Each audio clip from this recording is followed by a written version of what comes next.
Hello and welcome to Biking with Kids.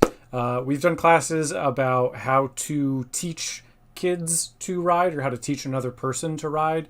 We teach classes on how to ride a bike, but today is a little bit different. Today's class is specifically about how to bike with kids. So this is a kid that already knows how to ride a bike. You are going on a bike ride with them. What are the specific things you need to know how to do that? For this, we are joined by resident Biking with Kids expert. I think it's not too crazy to say. Brandon, thanks for being here. Great. Thanks so much, Kevin. I'm happy to be here. Looking forward to talking through a little bit more about how to bike with kids and some strategies, ways to make riding as safe and fun and enjoyable as possible. Great. I love it. So let's just not waste too much time and jump right in.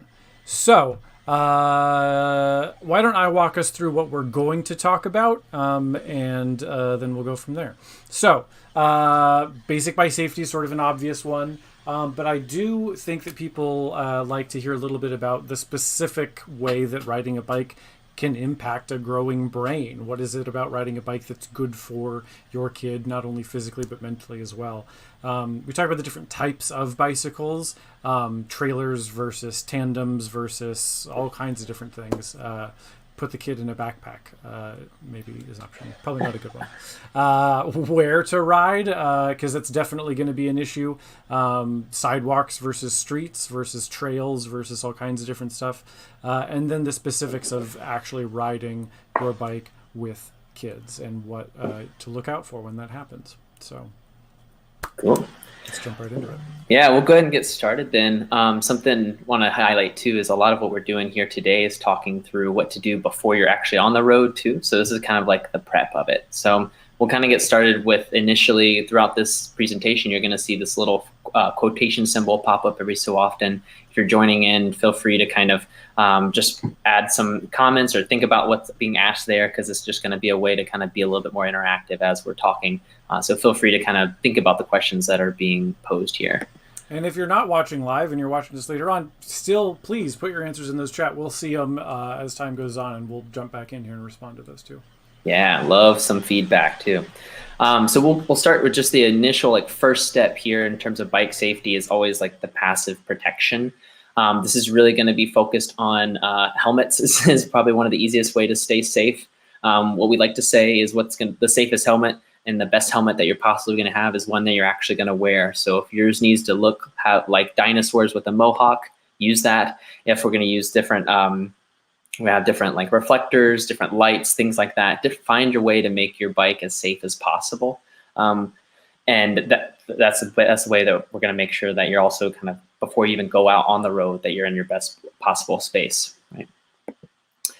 We do take a couple minutes just to kind of make sure that helmets are being worn properly too. So we have this little diagram, but just kind of make it a little bit more exciting. I'm going to kind of jump through a few of these bullets, and I'm going to walk y'all through about how we can actually check and make sure our helmet's wearing safely. So is worn safely. So we have a helmet here. And again, I just like bright colors, so that's why I chose this one. If you don't like bright colors, get a darker helmet like you see in the pictures there, as long as something you're wearing. So the couple of first things we want to check, we want to make sure we're going to take 2 fingers for everything that we're doing here, right? So 2 fingers, you want to check and see that your helmet is 2 fingers above your eyebrows, or give or take some. You can see if my helmet's back here in the image, that's not going to be very safe. Same for if it's going to be too far here, right? That's also not going to be as safe. So 2 fingers above the brows, then you're going to take 2 fingers and do a Y. You want it to come underneath your ear, and the strap should follow the 2 fingers so that your helmet's fitting properly. Then we're going to buckle it. You're going to take the 2 fingers again and see if you can fit 2 fingers, just the width here, underneath your chin too. And that's how we're going to make sure that the helmet is actually going to be sitting flat and safe on our heads. And then also a lot of helmets have an adjustable thing, an adjustable piece on the back here. If it doesn't, it might be different systems. Some of them are a cord, different things like that. But the main thing that you want to make sure in terms of your helmet actually fitting, you should be able to lean your head forward like this and your helmet shouldn't fall off. So that's just a good way to make sure that we're doing this safely in the best way possible as well. Another way to make sure that the helmet is safely used as well is just go to your local bike shop, and they can also help you make sure you're getting a helmet that fits you well, and one that you're excited to wear as well too. We'll start with some riding predictably, and I'm going to drop it over to Kevin to kind of go through some of these different ways that we can, so that's the passive safety, things that we do initially, reflectors, bikes, bike helmets, having lights, things like that. And now this is actually how you're going to ride safely in the midst of as you're getting on the road. Yeah, so I think, and again, there's that little chat prompt. So tell me what you think of when you hear someone say ride predictably. What does that mean to you? So for me, predictably or predictable is one of the sort of my words of the day with a lot of the presentations that I do. Sort of, you remember Pee-wee's Playhouse, like when the magic word happens and all the confetti would come out? Predictable, that's our word of the day. So predictable means that people know what to expect of you, and you better know what to expect from them if we're all being predictable. It's part of the reason we have laws, is to make it so that, at least, traffic laws, make it so that I know what's going to happen. When someone puts on a right turn signal and moves to the right-hand edge of the road, it probably means they're going to turn right. So these rules of the road apply to all users of the road, and that includes kids on bikes, adults on bikes, motorcycles, cars, and trucks. Follow the rules of the road, know what they are.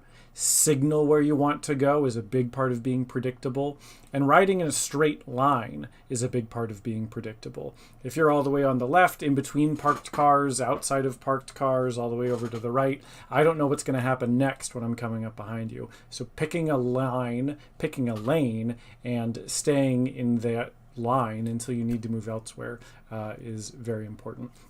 If you're on a street that you want to find yourself zooming in and out of other places, then maybe that's not the best street for you. There's things you can do, alternate routes that you can find. But on any of those routes, there's going to be traffic control devices. There's going to be signs that let users of the road know what it is that they're supposed to be doing, and those signs apply to all users of the road. The more you act like you're driving the bicycle as opposed to just riding on top of it, the better off you're going to be.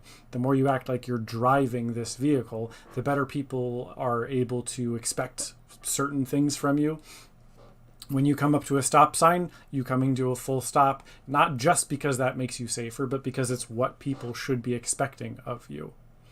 Stop sign means come to a complete stop. Yield sign means slow down and watch for oncoming traffic. And railroad tracks are a specific thing to look out for. Even if there's not a sign saying that they're there, if you do see them, it's always important to remember to cross at a perpendicular angle as opposed to less than that. It's an easy way to fall down.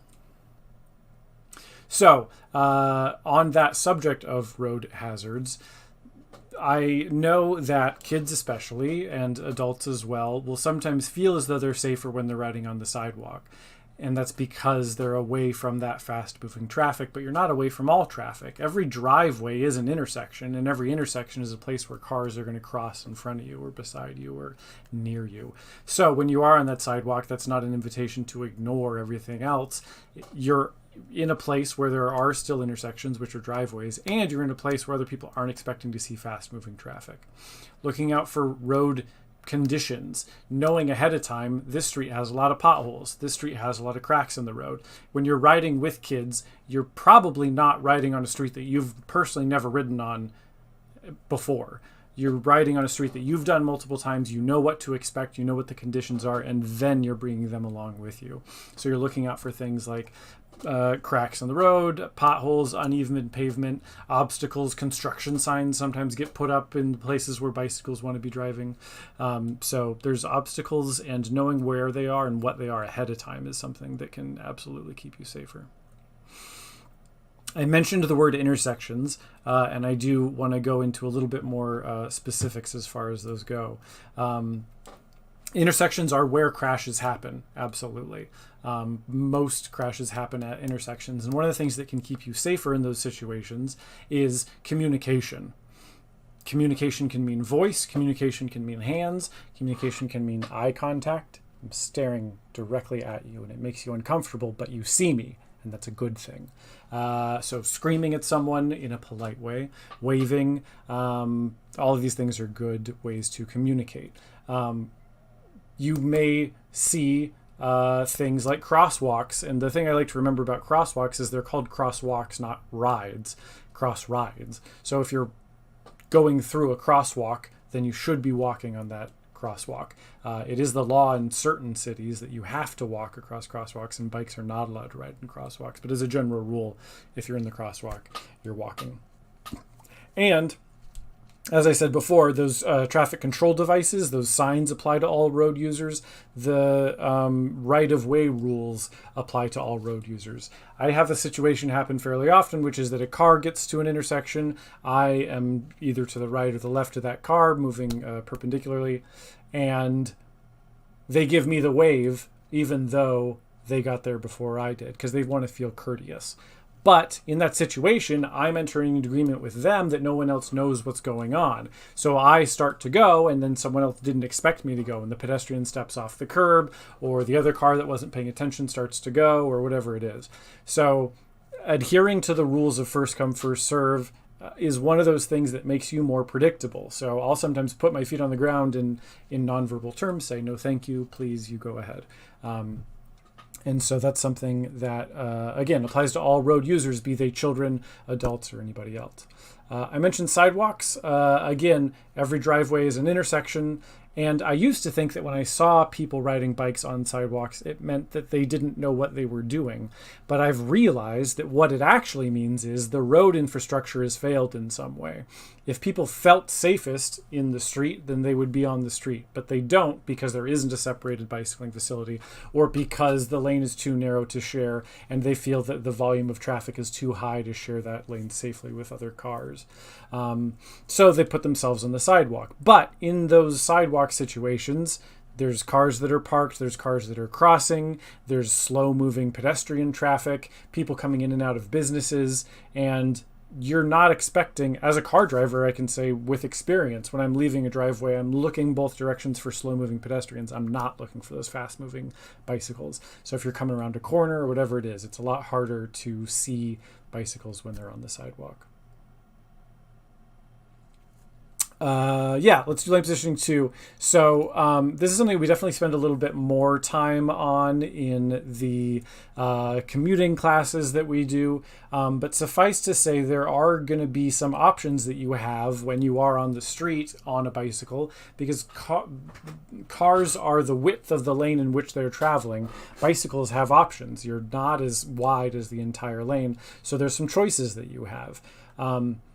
Riding predictably means riding in a straight line and not riding next to the curb and then around the parked car and then looking out for the open door of the parked car and then back to the curb. That doesn't work. Find a straight line which is outside of the door zone and makes you predictable, and then continue on that line, hold that line in a way that makes sense and people know where to see you.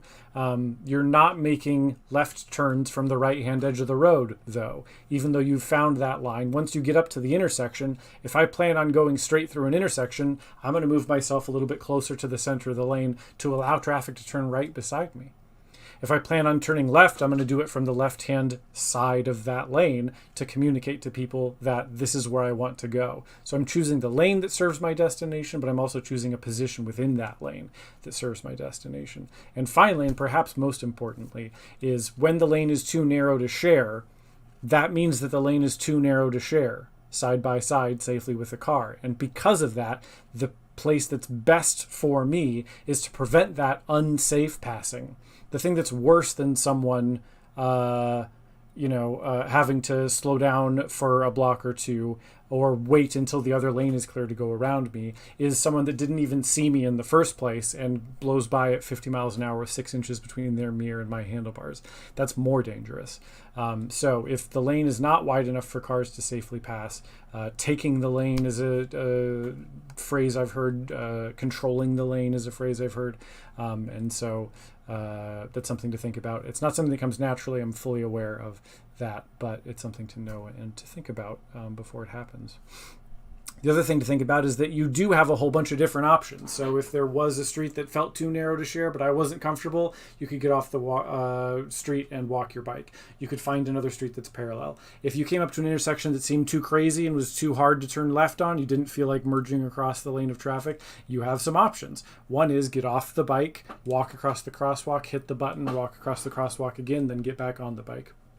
The other is, as is shown in this diagram, ride straight across the intersection, but when you get to the corner, you get off the bike, reposition yourself, face it in the direction you want to go, or if the situation is allows you to do this without getting off the bike, that's an option too.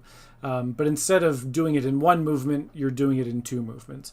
Another option could be to turn right, and then when it's safe, make a U-turn, and then you're facing in the direction you want to go.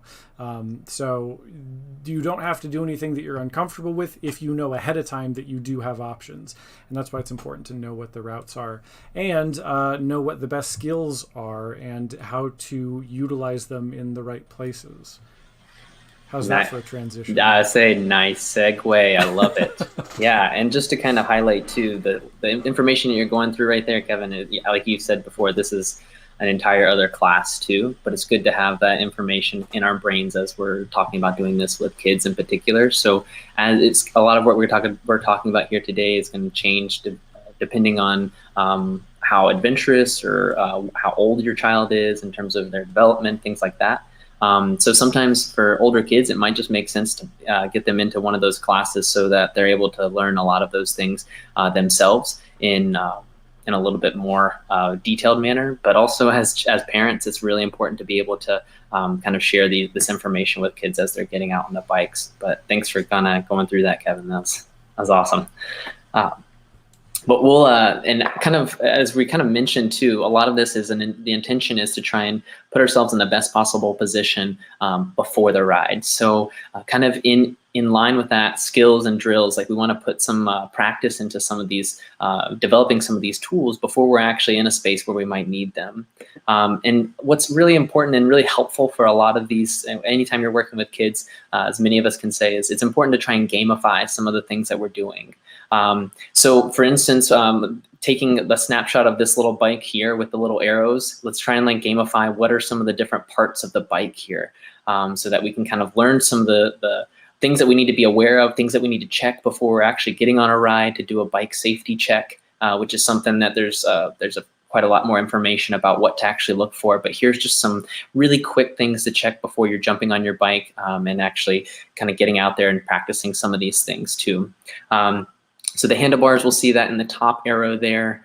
These are just the terms, and a lot of these things can differ by what the actual bike looks like, right? So some handlebars loop down, called drop handlebars, things like that. This is just some of the different options.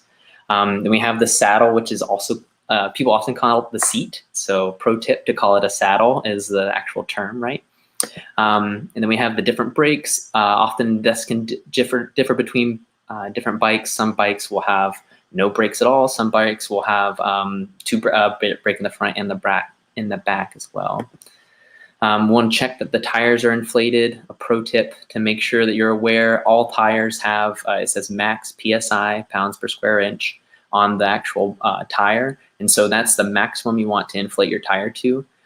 Many people kind of go lower than that, but honestly, it's usually better just to keep it at that maximum, because that way it's not going to cause the tube inside there to get pinched and go flat as well. So check the tires to make sure that they're inflated properly.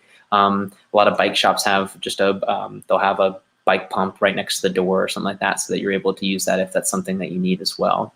And then also checking the chain for rust and dirt and making sure that it's running smoothly, there's nothing in the way, things like that. This is a really great hands-on piece here. So this is kind of build us into what some other classes that the Bike Coalition already does provide. We do these hands-on ones. A lot of these pictures are actually from these classes that we've at the Bike Coalition that we've done. But some of the skills we want to make sure to practice, and these can be things that you go to a small flat parking lot somewhere just to work on a little bit. Or some scanning drills to make sure that you're able to kind of look behind you and look over your shoulder. There's some different options in terms of how to do it, but the main focus is you want to be able to do it so that you're not swerving as you're looking backwards, because oftentimes that can be this can be like a pretty uncomfortable piece. You're focused on looking forward, but you're also going to want to be able to see if there's things behind you, whether you're on a multi-use path, somebody, a runner with a dog coming up beside you, things like that. You want to be able to see those things as well. Another focus will be another thing that you can work on too in those parking lots or those playgrounds is riding with one hand, and this can be helpful with the scanning as well. For some folks, it's allows you to turn a little farther. Also, for folks who might have some back or neck issues, things like that, it can be really important to be able to turn all the way around. And by taking your hand off the handlebars, it allows you to do that. So you're not just depending on your neck being able to kind of turn as well. So practicing those in a safe space where you feel like you're able to kind of work on those things and without cars or other traffic around can be really helpful as well. Another like kind of a game that we can play too is working on signaling. I'm sure we've all seen these different pieces here, and as Kevin was talking about earlier, lane positioning and actually where you're riding, and riding, again, that word predictable, we're going to drive that home today, is the first step. Communication is just another step. This signaling and things like that is just another step. It's supplemental, right? So if you're riding straight in the middle of the lane, it's probably pretty clear that you're going to keep going straight in the middle. But then we have these different options or different ways that you can signal to people behind you what you're doing as a cyclist as well. And so you'll notice something that is maybe not as well known here as the right hand turning. It does have two different ways of doing it. Oftentimes people, and it's great just to teach kids to kind of point where you're going, right? So if I'm turning right, I'm going to stick out my right hand because that makes it really clear to the car behind me that's where I'm going. Something that's really, really great to do is just practice doing this literally all the time. It's like using a turn signal. We've all been behind that person who doesn't use a turn signal. You don't expect it when you're driving. So it's just as important when you're biking. And it's a great way to kind of involve kids in trying to develop this practice constantly and day in and day out. And really what it's going to do is going to help the communication between you and other vehicles, as well as helps you kind of know where you guys are going as well. So if you're in kind of group rides, it helps everyone know which way you're turning or if you're stopping or things like that. Another skill that is really helpful to kind of practice and sometimes can just take a little bit of effort to kind of work on is doing like the quick stopping here. And I'll leave the question here for folks to answer in the comment box. But the quick stop, really what you can mark a box, or you can also just go to like a small like empty parking lot, places like that, that do already have like lines on the pavement, and really practicing stopping, like pretend that you're not expecting a stop and then pretending that you have to stop at that certain line. Kind of, again, creating some sort of fun game out of it, right? Whereas it can be this like, oh, there's a duck crossing the road, I have to stop right here. So doing whatever you can to make this as fun as possible. But also what this is going to do is going to help us practice so that so we're putting our weight backwards, so our weight a little farther back on the bike, so that we're not feeling thrown forward a little bit when there's a quick stop. Another thing that's really helpful, especially as kids get new bikes, kids grow, so the bikes are going to change pretty quickly. Different bikes have different braking systems, and different braking systems can be a little bit more touchier and a little bit feel a little different. So it's really incredibly important just to feel comfortable on your bike. So trying really just seeing how sensitive or how responsive the brakes can be really helpful, so that it's not a surprise when you're kind of going down a hill and need to stop a little faster. Then you kind of know what to expect a little bit there too. Great. Now we'll talk a little bit about child development, and then I'll bring Kevin in at the end of this little section to see if there's other inputs here. So as we've kind of alluded to, a lot of the stuff we're talking about works across the board for any cyclist, right? Any person who gets on a bicycle, it's important to know these things in terms of these practices, and there's a ton more skills drills that you can kind of develop and ways that we can kind of get better as cyclists. But it's really important that we're kind of focusing in this kind of time together around biking with kids in particular. So here we have some bullet points that's just really important of like why we're actually getting out there on a bike, right? Beyond just it can be a great way of transportation, can be a great way to meet friends, can be a great way to, there's a social aspects, things like that, but also there's a mental health aspect that we want to really kind of drive home in some of the work that we're doing, as well as like the physiological or like the muscle building and things like that. But there's also an increased amount of independence that develops here as well. And I'm not sure if everybody remembers when they were first learning how to ride a bike or things like that, but it's a great way to kind of like build that independence and build that confidence as well. And what's going to be important is that we're putting kids in the best possible place to develop that confidence, right? And some of that's going to be in terms of what kind of tools we're giving them to be able to do it, right? So bikes are really, they kind of run the gambit, and you can start kids out on bikes as early as they want, right? And there's a lot of different options for those bikes. Some of these are newer in terms of you may not have seen them when you were starting biking or things like that, but there's a great way, there's a great different options to deal with some of these ways that we want to get kids on bikes as soon as possible, right? Keeping in mind, I know we were talking earlier about lane positioning, things like that. With these earlier ages, obviously, this might be a space where you want to be more in the playground, more in the small parking lot that no one ever uses, or near in a park, things like that. But balance bikes, you'll see a picture of that underneath, directly under. That's a bike that essentially has no pedals. And the intention is you're just developing the ability to balance on the bike. And you're not going to get up in incredible speeds, but really what it's creating is that comfortability as well. Similar to, I know we mentioned training wheels. Those are an option. That's what works for a lot of different people. What's important is it's just going to take and you're going to want to slowly but surely raise the training wheels up so that the training wheels you want one to be touching the ground, not both training wheels to touch the ground, right? Otherwise, you pretty much have a quad cycle, I guess. So you want to make sure to raise them up slowly as the child becomes more and more comfortable on the bike. That way they're actually learning the balancing posture, right? Otherwise, they're just going to be able to, they're not developing the stability that's needed to ride a bicycle.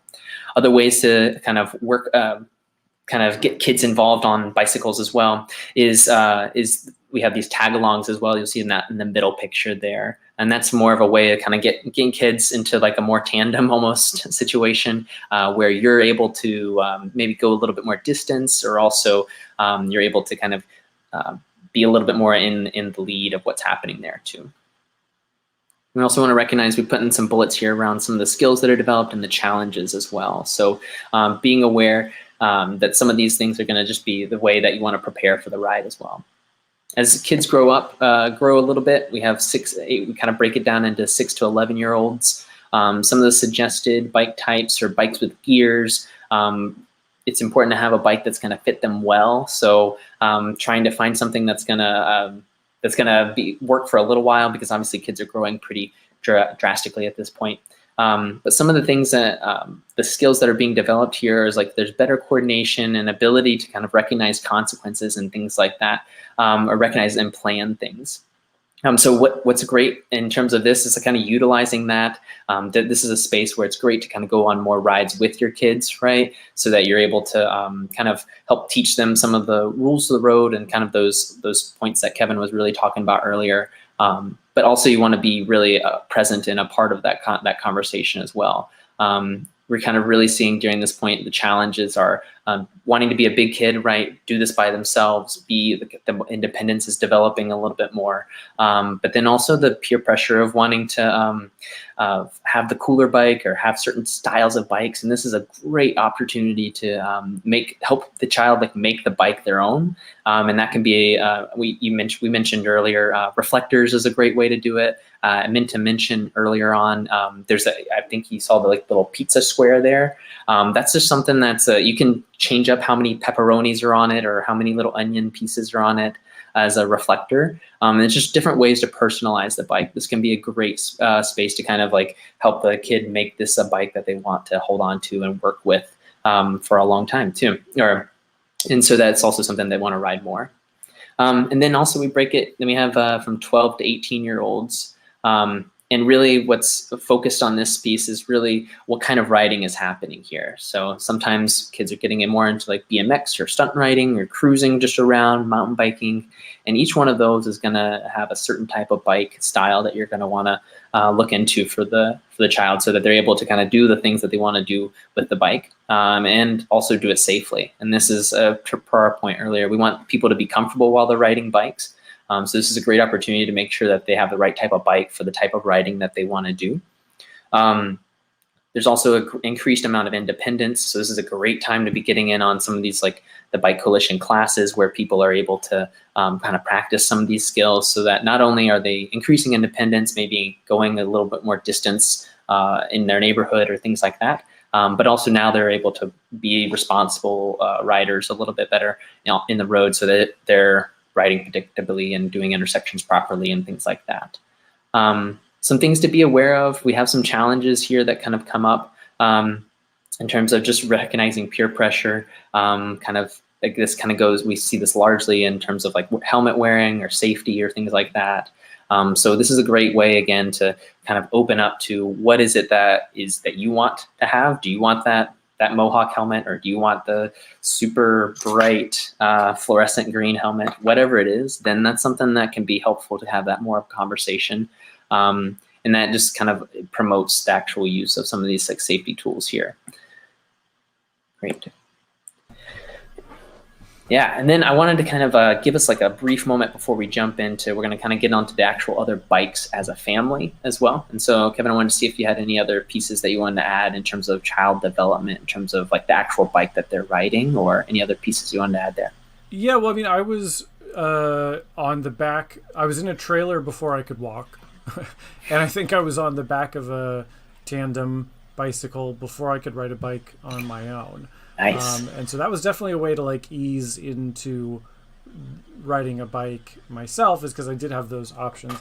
Now, not everyone's going to have a special bike with a whole special trailer, but they've gotten a whole bunch of different options, and there's way more now than there were when I was a kid. So like a bike trailer, or, the bike seat that attaches to the bicycle aren't the only options now. There's a whole bunch of different things. Those trailer bikes are real cool. But I was wondering, Brandon, because you've taught these types of classes before, in this section about development and about, I guess brain development, what are the questions that you're most commonly getting from parents about this section? Yeah, great. Yeah, honestly, great segue to this slide here is honestly like, when do my kids bike alone, and how do I bike with my kids? And I think going back to your point about sidewalks earlier as well, those are some of this is the point where you kind of see, my kid is becoming more adventurous. They can kind of go farther in terms of like stamina or things like that. So like how do I do these transitions, right? And we'll kind of get into some of the how we want to ride well. But really, this question of when should my kids be able to bike alone is a pivotal question that comes at this point oftentimes. And the way that I've heard it working best is it's going to depend on, honestly, every single kid and every single space that you're riding in. But what's most helpful anytime you're doing any of these transitions is taking them incrementally. I had one parent talk about how, and I thought this was a fantastic way of kind of coming at this. It was any time that there was any sort of shift, right? So they started their child out, they did the balance bike, and then they went to training wheels, and then they went to like another bike. And each and every time they would go to the same exact parking lot down the street from the house that they lived. And so it kind of became this almost like a celebratory thing, but also like a back to basics type of thing. And so just to kind of recognize the incremental like changes that are happening with each one of these bicycles, and like kind of kind of any way we can kind of gamify it, so that it's like this, all right, we have this like the celebration of, here's your new bike, like this is exciting. Now let's remember, how do we use the brakes properly? Let's remember how this is going to change a little bit, how it looks different. And just kind of like that idea of making a big deal about the transition, and like, I mean, without that, the transportation transition is when you get your driver's license, and then that's it, and there's nothing in between. So I love this idea of sort of graduating slowly, and once you leave elementary school, now you're in middle school, and now you get your big kid bike, and well, you can't use training wheels on a big kid bike, so you got to learn this and that, and making a big deal out of it seems like I like that idea a lot. Yeah, and really hearing from your kid a little bit about like what they're actually wanting to do, because I think that was another piece as well, is some kids want to move like maybe too quickly, or they kind of get scared and don't want to do some of these things. So kind of really kind of having more communication with them, and seeing how they're feeling about some of these things as well. And also recognizing there's some great bike infrastructure out there. If you want to get out there with your kid biking, then we're about to kind of talk about some of the ways that you can bring your kid along on some of these adventures, because it sounds like you had some of those yourself, Kevin. Definitely. Yeah, moving into the section about family bikes and the different types of bikes for families makes me also think about the statement about helmets, in that the best kind of helmet is the helmet that you actually want to wear. And so the best type of family bike, the best type of trailer or cargo bike is the one that not only you were excited to use, but the kids excited to use as well. And one that doesn't require a whole bunch of extra effort to use.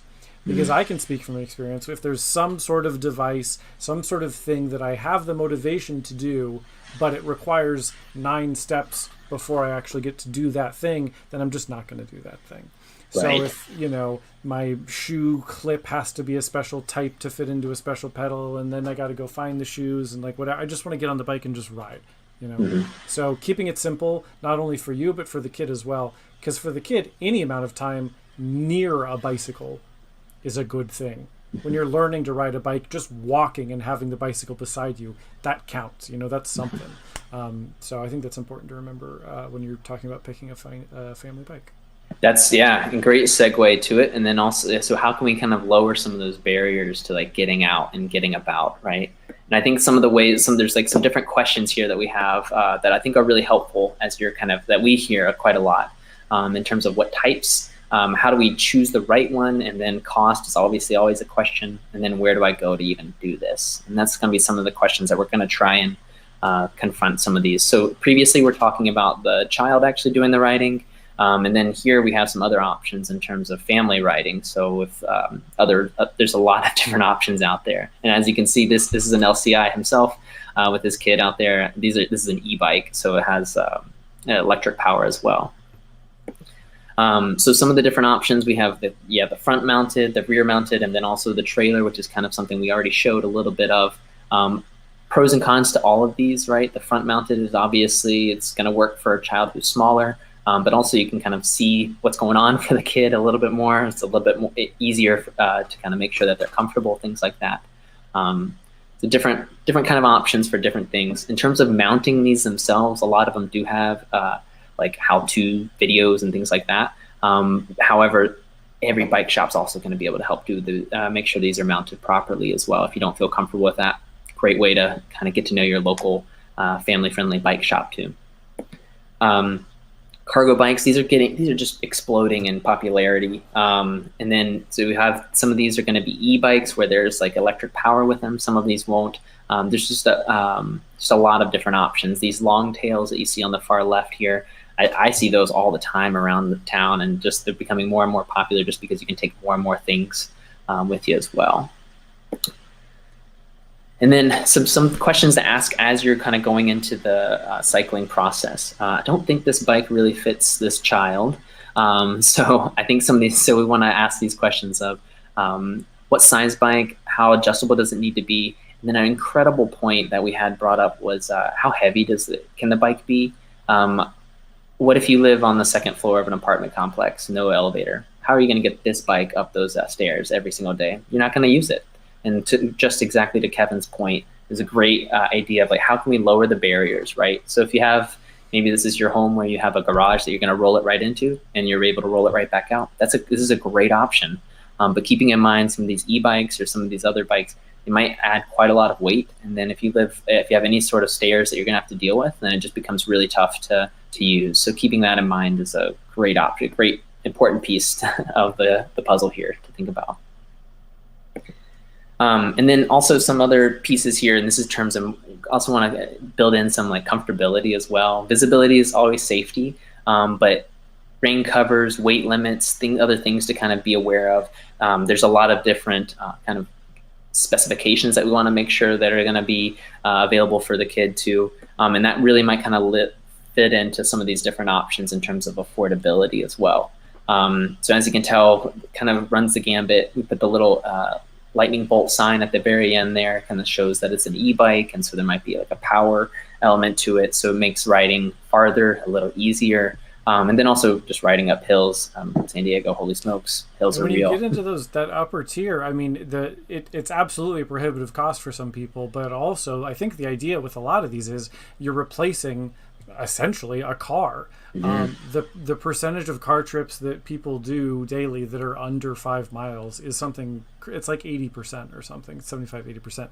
So those small short trips to the grocery store, to the corner store, to pick up the kid up the street and then bring them back, you can absolutely replace the car trip with the bike trip when you have that e-bike that's specifically designed to carry kids.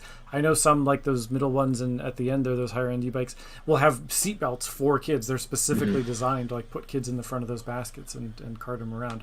You put the groceries in there, all kinds of stuff. So at that higher cost, I'm not debating that $5,000 is a lot of money, but I think the idea is you think about it in terms of, instead of spending money on gas, instead of spending money on insurance and increased wear and tear and all those things, you're replacing that with the e-bike trip, which is a great thing. Yeah. And then something else to keep in mind too, this might be the cost of the bike for the parent, but also as kids get older, this is also a great way to kind of, hey, we're going to go to the grocery store and the two of you jump on your bikes and you can throw the groceries in on the long tail here or something like that, the one at the very end. So there's different options here. And I think that's just important to kind of recognize there, and it's only growing, right? These are only expanding the options here. So just to kind of a great way to kind of get an idea for what might work really well for you is going to a space where you can speak to somebody about some of these different options. I always suggest the local bike shop as a great place just to kind of go and chat about what are some of the different options that are out there. But then also once you kind of know what you're looking for, then it can be a great option to go to some of the local bike collectives like Bikes del Pueblo in San Diego, as well as Craigslist, OfferUp, things like that. There's a lot of different options out there once you kind of know what you're looking for. But sometimes you just need to be able to kind of work your way through some of these questions of who's riding, where am I riding, and like how big are my kids? So are they going to be riding with me? Or are they going to have their own bikes? Those type of questions. So, yeah. In terms of where to ride in San Diego, we have some different options, and kind of what we want to recognize is what we're talking about this whole time has been oftentimes before the ride, right? So we talked about safety and like helmets wearing. We talked about how we're going to ride when we're on the road. We talked about also what kind of bikes we want to have actually as a parent, as well as with children as well. And another great consideration is where you want to ride, right? And this can make or break the ride, all right? If you get on a road where it's just an incredible hill, this could be hard sometimes. So things to consider are terrain. Is it going to be gravel or paved? Or is there roads, or is there going to be bike lanes, or is there access to bathroom, parks, food stands, things like that? And also keeping obviously always in consideration if it's going to be open, if those spaces are going to be open as well. So we have some different. Okay, do you have something, Kevin? Well, I was just going to say for me, I think one of the first things that I try and think about is what is my goal? Because if I'm commuting by bike to work, then my goal is to get to work as efficiently as possible without getting too sweaty. But if my goal is to have fun with a younger brother, sister, niece, nephew, son, or daughter, then I'm going to take a different route to get to where I want to go. And it's so funny. I mean, there's the cliche of it's not about the destination, it's about the trip. And that's true here, but it can also be about the destination as well. I have definitely found donuts to be a good motivator. I have found ice cream to be a good motivator. Oh, yeah. And you can earn it a little bit. So if you, it's going to be a long ride. There's a little hill, but once we get to the end, you get to pick out whatever ice cream you want, stuff like that. So what is your goal? Is it to get a workout? Is it to have fun? Is it to physically get from point A to point B? And make sure you have those goals well established in your head when you are planning out a route and figuring out where you want to go. It's a great point. Great. And also doing like different ideas of like how we can get to those different spaces, right? And you can use different infrastructures of how to do that. Yeah, if you need to drive to get to Choice Lake, then great. Drive to Choice Lake, and then you're at Choice Lake, and then you ride your bike around, and then you put your bike in the back of the car and you keep going. There's no law against that. No one's going to look down on you for that. There's just, it's all options. Right. Yeah, and then I think that's actually a great segue into some of the different places that have different options here. There's so many, right? This is just 5 bullet points here of different spaces in the immediate area that do have some great options for bike paths. So these, and just want to there's so many, like we keep saying the term infrastructure for bike paths and things like that. There's different classes of bike path. So one that we're mentioning here is class 1. But really what this is, as you can tell in the picture, there's only cyclists on it. So it's a place where there's no car traffic, in other words. So no motorized traffic. And there's quite a lot of different ones of these all around the town as well. So there's great options there in those bullets as well. So keeping those in mind, those are great spaces for kids, especially if they're starting to learn how to ride a little bit more. Maybe they're going a little farther, things like that. It's a great way to kind of get them a little bit more comfortable and kind of like stay in your lane as you're passing people, or also so you can practice the looking back drills, things like that. It's a great way to kind of build out so you're not only staying in that little parking lot or playground space. This can be a space to kind of practice some of these things as well. And then we also have some unpaved spaces, going back to different types of bikes, different types of riding. So we have some different other options here as well. So focusing on knowing what you're going into so that your bike and you are prepared for the ride, right? So that kind of goes into making sure you have the proper snacks, proper food, things like that. But then also making sure that the bike is ready, right? So as you can see in this picture here, you're going to want to have something that has a little bit bigger tires so you're able to kind of deal with some dirt rather than only being on the road, and making sure that the kid is ready for that as well. A little bit more specialized here, we also mentioned bike parks. There's some different ones around San Diego, but then also there's going to be very specific bikes that you'll want when you're going to some of these spaces. These are a great way, again, just a different type of riding, different type of space to kind of like build out into. There's a lot of different options in terms of bikes that are out there as well. And so some of the questions that we usually get to, we've talked about the actual type of bike we need, the actual vehicle that we're going to use. And now we're kind of talking a little bit more about how do we actually do it with children, right? How do we actually make this a safe process and kind of develop safe habits as we're riding together. So some things that we kind of suggest is really, one, obviously you're going to be a model as you're riding with a kid. You're going to be somebody who they're going to be looking to. So obviously you can deal some of these, but really kind of making this as fun as possible. So we had the Waving Wednesday was something that one parent was like talking about, that something that every single Wednesday, every single person they pass, they want to wave to. Or the bike bell is a great way to just kind of like, one, it's great for communication in terms of, hey, I'm here. But then also it's a great way to kind of just like build a little bit more community, build a little bit more fun into the ride itself. So again, you have a destination, maybe donuts is where you're going, or maybe it's going around the neighborhood and ringing your bell at every person that you see or waving to people. That can be a great way to kind of recognize those things as well. Something we always mention too is yielding to pedestrians. Sometimes it's a little bit, as a cyclist, you might think that you're a pedestrian in these situations, but you do have a vehicle, which is your bicycle, right? So recognizing that in the grand scheme of things, we have our little trail courtesy at the top right there. You yield to everybody as a cyclist, right? Including if you're in one of those like nature preserves or things like that, you're yielding to horses or things like that as well. So some other points to consider. These are questions that we get quite often in some of these classes, and it's really the unfortunate piece is like there's not a specific answer to each one of these questions. But this question of should my kid be in front of me or behind me, there's like a lot of, it's going to depend on the personality of the kid sometimes, right? So some kids are adventurous and they want to go out in front, they want to be like blazing the trail. Some maybe a little bit more timid and maybe a little bit more need a little bit more coaxing, a little bit more comfort. So they might want to ride directly next to you or kind of even behind the parent. There's some different things to kind of consider as you're asking these questions too, to kind of, because it's going to kind of input a little bit more of like how we deal with some of these things. So are you riding with a group? Is there only one adult? Is there only one person who feels comfortable riding? Is there also, what is the infrastructure of the road? Is it wide enough for cars to be able to pass you? Is it more of a residential space where people are going maybe 25 miles an hour? Different things like that you want to consider. And then we'll kind of, in terms of the first question there of like, should they be in front or behind me?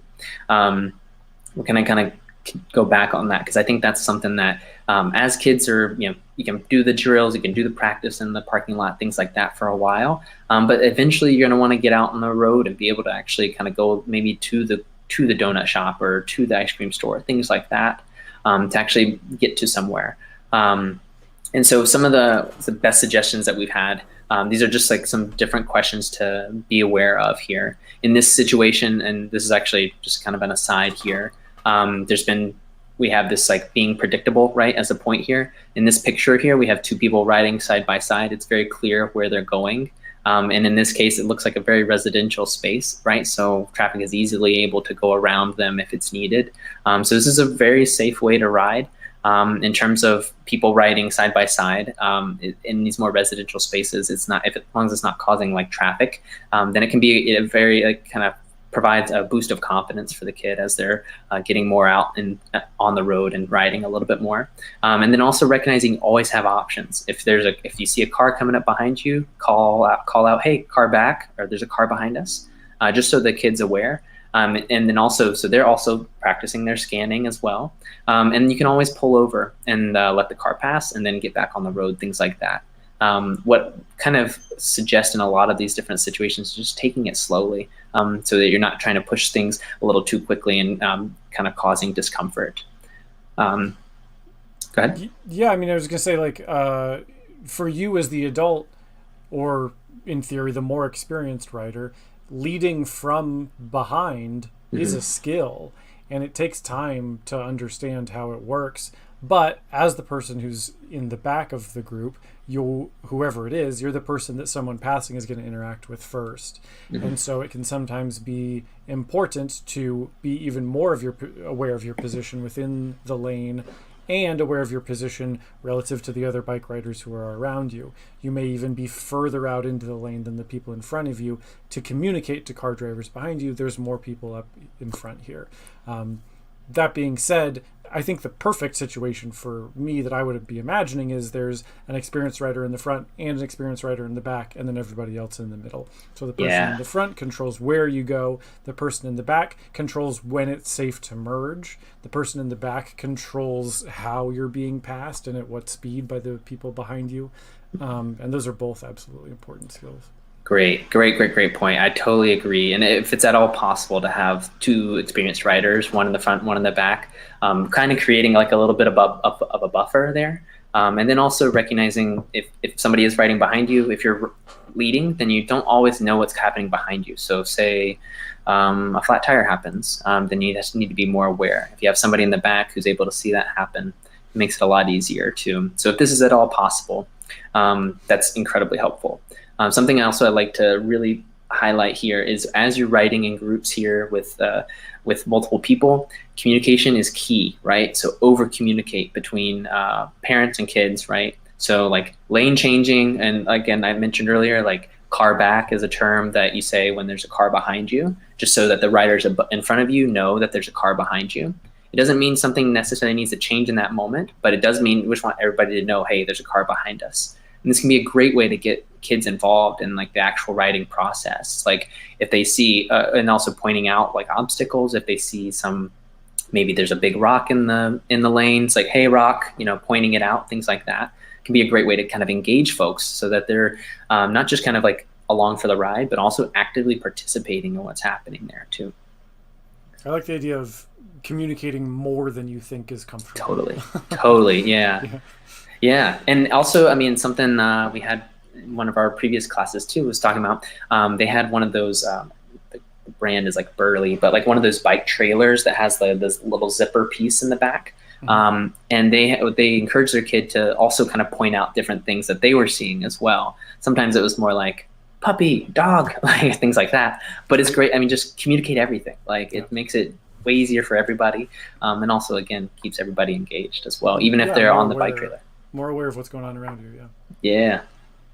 Kind of our last piece here too is going back to how can I make this fun, right? Make sure they want to do this again sometimes. So sometimes riding is hard. Sometimes you get a flat tire that you're not expecting. You're out longer than you meant. So just kind of, again, comes back to preparation, right? Thinking about what kind of bikes you all have. What tools do I need, or what things do I need in order to make this ride as fun as possible? We encourage like bringing extra snacks, things that you don't know if you're going to need, making sure that you kind of know some of the things that are along the way. Maybe if it's getting to be a little hotter than you expected, making sure you know where the ice cream shop is that you're along your route, or things like that. Encouraging different like trying different spaces to ride, right? So it could be trails could be fun, roads could be fun, like parking lots could be fun too, kind of making a lot of these things, kind of building in some more enjoyment for folks who, and kind of like changing it up a little bit too. I think one of the things that helps me feel good when other people don't feel good is being well prepared ahead of time. Nice. And knowing the route really well ahead of time. And this is not just kids, this is adults, anybody who's less experienced than I am. If I'm taking them somewhere, then I'm never taking them somewhere that I've never been before. I'm always taking them somewhere where I know what's coming up ahead. I know what this is supposed to look like. And I know that when we get halfway through and they turn to me and they say, I'm not having fun anymore, I say, great. Here's what's going to happen next. We're going to do this instead of that, and this instead of that, and whatever else. So being able to, this is true of, this is sort of a general rule for, even if you're not on a bicycle, but being adaptable, knowing what to expect better than anybody else does so that you're able to call those audibles when they do happen. Yeah, how do you, and that was actually a great point that came up in some of these classes too, and I'm curious what your response would be then for that question is, like, how do you prepare, right? Like, what are some of the things going through your head, whether it be with kids in particular, or just any sort of group riding? What are some of the ways that you prepare, Kevin? Yeah, I think it depends on who you're riding with and their age, but the first thing that comes to mind for me is being very communicative about what my expectations are and what their expectations are.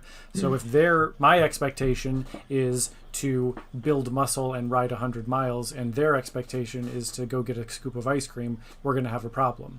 So let's be really clear about what my goal is and what your goal is, and find somewhere in the middle of those two things so that we both get to where we want to go, both metaphorically and literally. And so once I know what you're comfortable with and once I know what you want to do, then knowing what the skill level is of the person as well.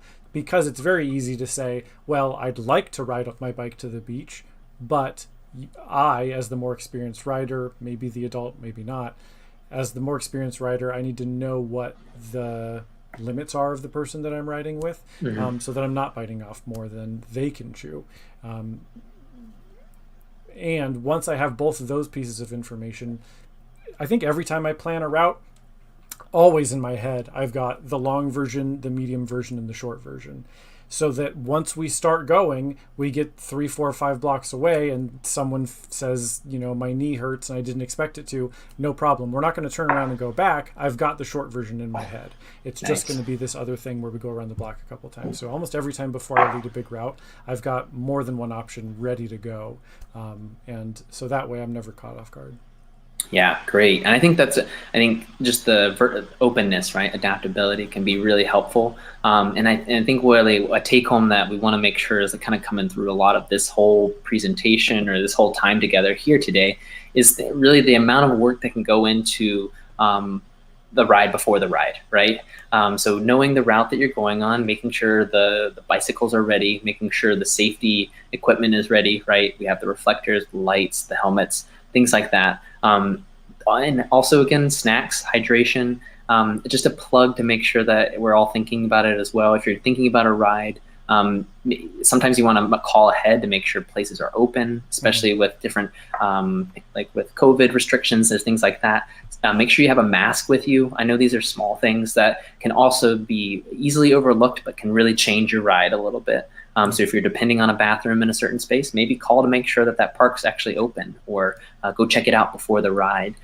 Because a lot of these things are things that we can do before we actually get on the ride, so that the ride itself is going to be all the more enjoyable for everybody who's involved. And if you have like a smaller kid with you, you're able to then focus on how you can make it as enjoyable with them as possible, playing that I Spy game, doing some of this kind of, like I said, making it a game a little bit more. Those are ways that we can kind of make riding a little bit more accessible and a little bit more exciting for everybody involved too. That's a great note to end on. Nice. Yeah. Thanks, Brandon. Thanks everyone for watching. We've got a whole bunch more videos on a whole bunch more different topics on our YouTube page, so please go and check those out. Check our website for a list of classes. We've got all kinds of different cool stuff we can talk about and teach you. And we'll either see you online or see you on the road. Thanks for being here. Nice. Thanks, guys.